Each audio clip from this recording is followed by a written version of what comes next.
Ayanna Lloyd Banwo's When We Were Birds, Contemporary Caribbean Literature and Magical Realism. Thank you for choosing to read this exciting and excellent novel. Ayanna Lloyd Banwo's When We Were Birds belongs in the contemporary period of Caribbean literature.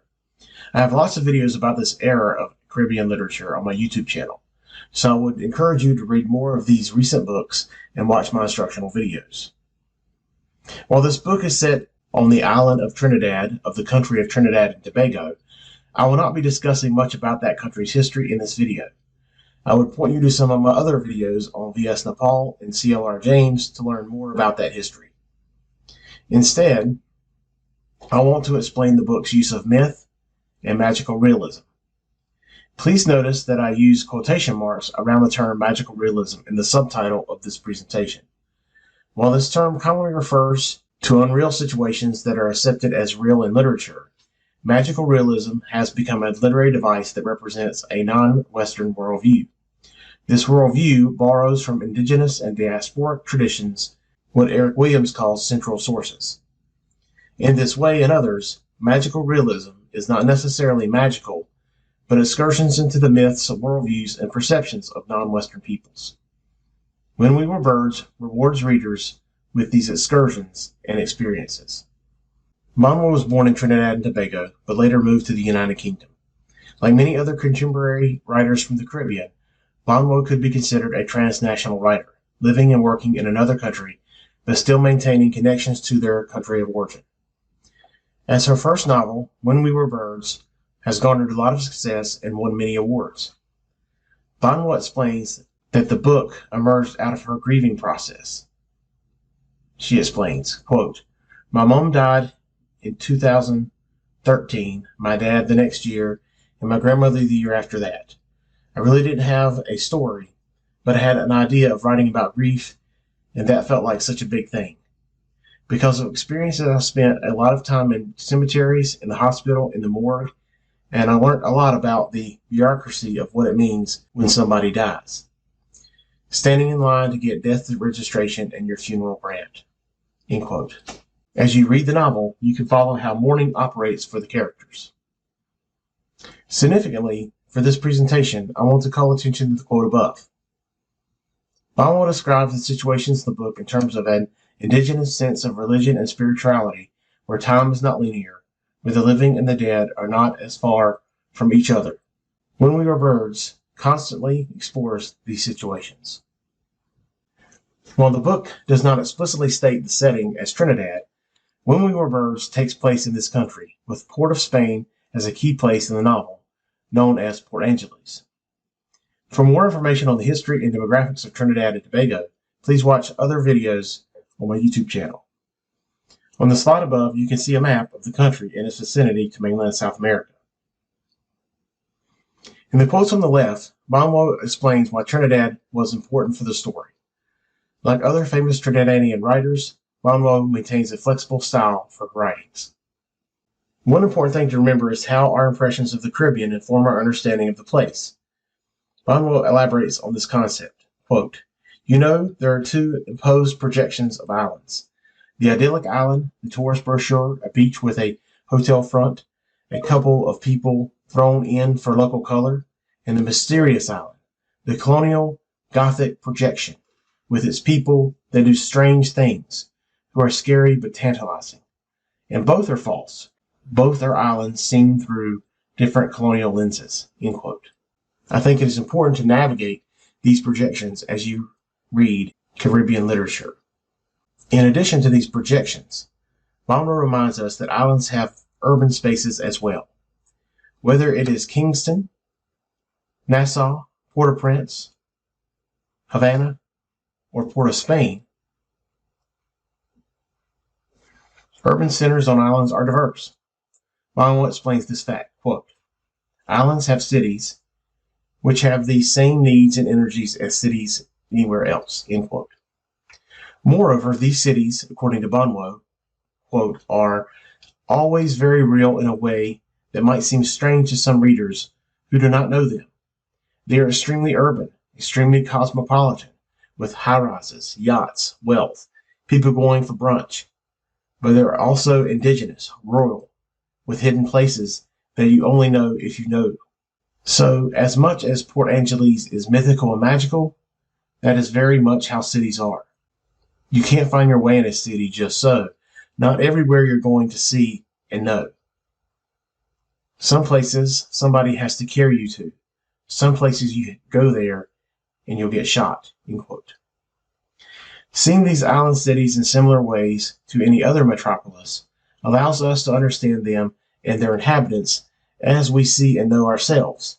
In this way, we can begin to learn and appreciate others. One particular setting of the book is Lapérouse Cemetery, which is the inspiration of the novel's Cemetery.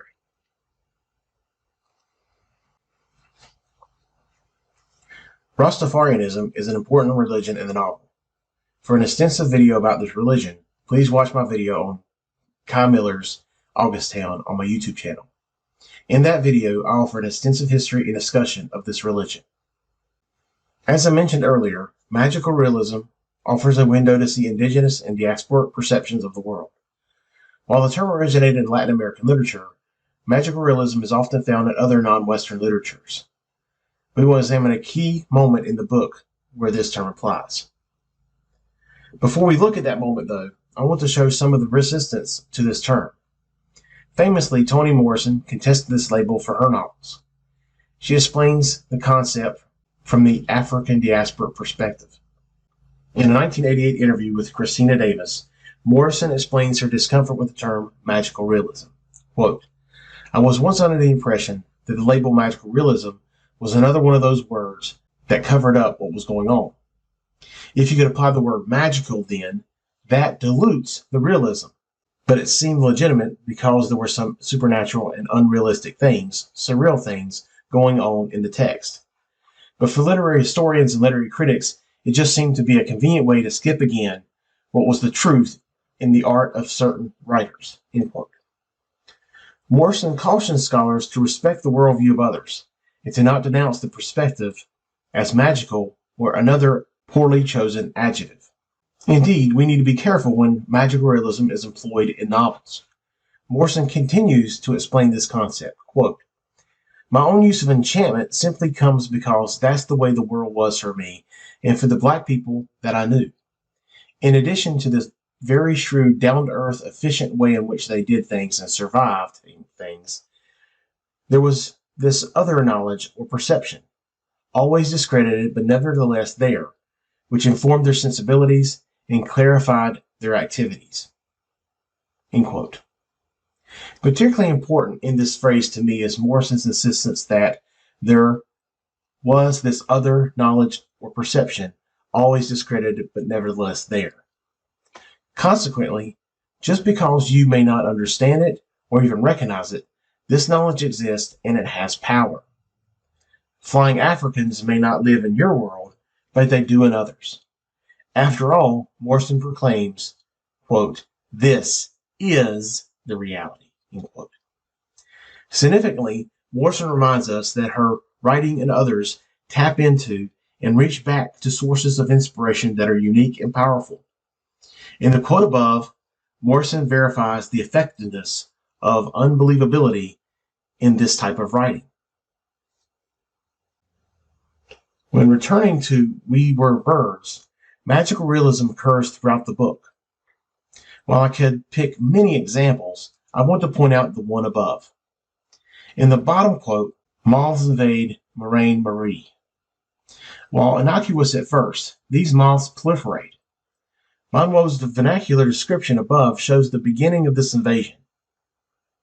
Later, they, quote, "gather," end quote, "everywhere in the house." Then other moths, quote, "big like bats," quote, end quote, arrive and change the house. Banwo describes the scene. Quote, "They plaster the windows and block out the sun, so the rooms stay in dusk light even that after the rain stop and the sky brighten," end quote. Peter proclaims that the moths are there to usher Petronella home. I'll leave the interpretation of this scene to you, for magical realism offers tremendous promises for analyses and interpretations. These moths are also significant because they are allusions to Gabriel Garcia Marquez's 100 Years of Solitude, and Shani Mutu's Sirius Blooms at Night, a video of which exists on my YouTube channel.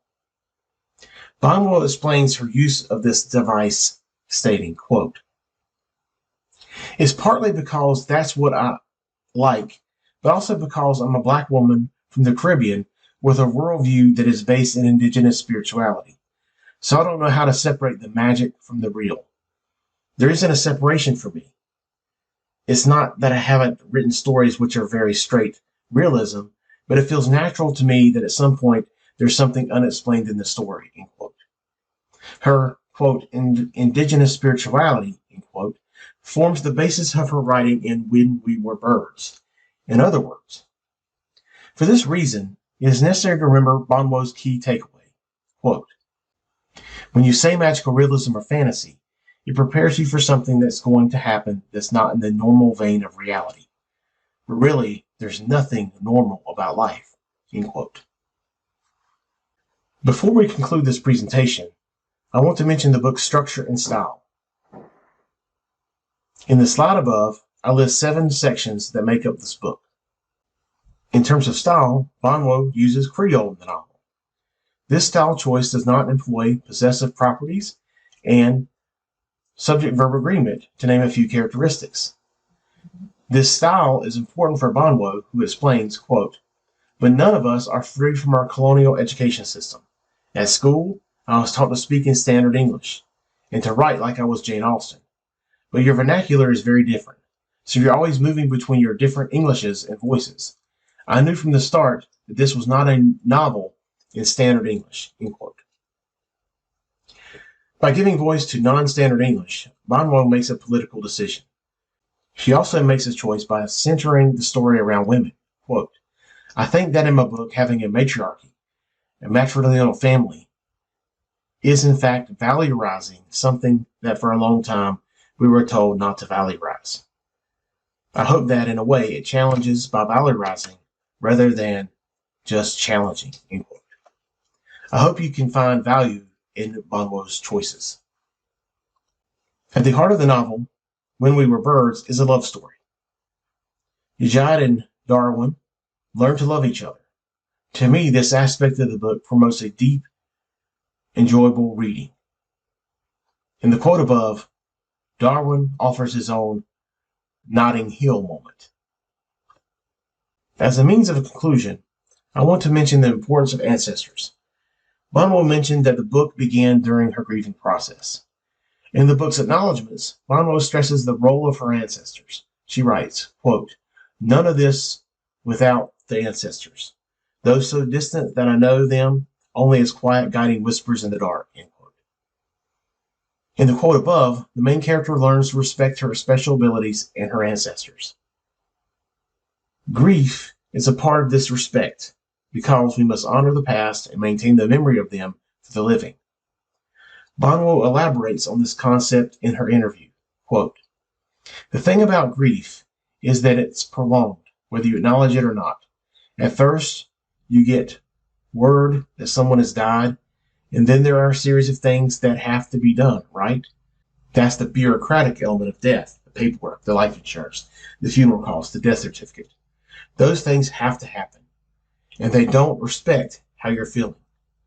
And then your spirit starts to exist in different places at the same time. There's the body and the intellect that are having to move around and get things done. There's the yearning for the dead who are still quite close, hovering, not yet moved on. And then there's your feeling of what happens next. It is an extensively ghostly process, and it produces a very spectral space," end quote. When your spirit awakens to the ancestors, magical things can happen. I hope you can see the enchantments in When We Were Birds. Here are some sources to learn more.